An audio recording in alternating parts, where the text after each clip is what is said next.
So I tried out the Carb Nite solution.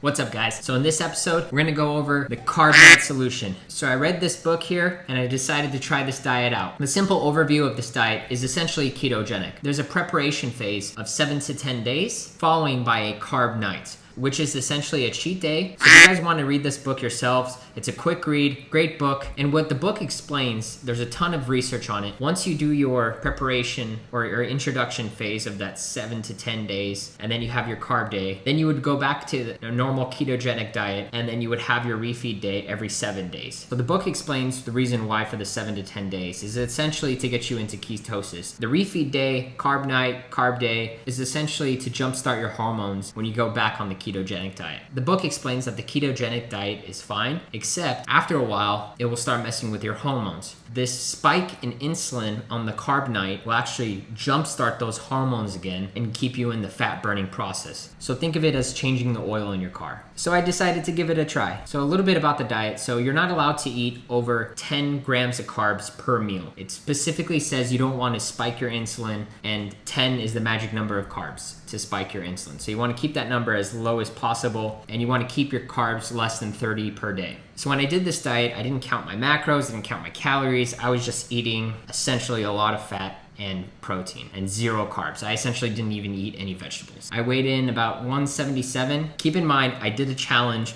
right before this, so the salt and the water and the food in my stomach were still there. So if I waited a day or two, that number could have been lower. Don't get shocked when you see the massive weight drop. That is partially the salt and the food from the food challenge. So I started on day 177, went on a strict ketogenic diet, essentially following the protocol for the next, I say 10 days. So the foods that I ate. So the foods that I ate when I ate at home was a lot of meats. I cooked a lot of bacon. I just cooked a whole tray of bacon. That was delicious. Like I said, fattier cuts of meat, cheese, eggs. That's essentially it. I didn't want to eat any vegetables just because I didn't have to on this diet, I guess. I don't know. Snacks. So Quest is infamously known for their low carb snacks. So I bought a couple of those. Those were really good. I'd say I ate them a lot in the beginning due to I did have some cravings. Coming from a normal diet, I actually was craving a little bit of carbs. Those actually helped curb my appetite for the sugar and carbs. Ordering out was fairly simple. I ordered Wingstop, just wings.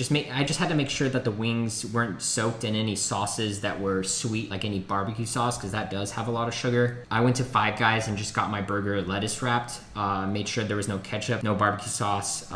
I kept the carbs down. What I noticed is I didn't eat as much food as I did on a normal diet because of the fat really kept me full for longer. So that was actually pretty nice that I didn't have to be eating so much. So when I got down to my refeed day, I think I got to like 168. So I dropped about 9 pounds. This is totally normal when you go on a ketogenic diet because you're not eating any carbs and it depletes all the glycogen in your muscles. When it came to the Carb Nite, the actual day that I was supposed to refeed on all the carbs, the book essentially outlines saying that I can eat whatever I want, which is great because I was eating ice cream, pizza, cake. But when it came to that day, eventually when you're in ketosis and you've been eating a ketogenic diet and you just cut all the sugar, you don't really have any cravings anymore. So when it came to that day, I wasn't looking forward to it or anything. I was like, oh, okay, today's my Carb Nite, so I should probably get prepared. And then the next day I weighed in about 172. So I gained a little bit of that weight because of the carbs. I think on that day I ate pizza, cake, French toast, just a little bit of weight gain. And then the following day I went back to my normal diet and weighed in around 169. So everything that you basically ate the previous day,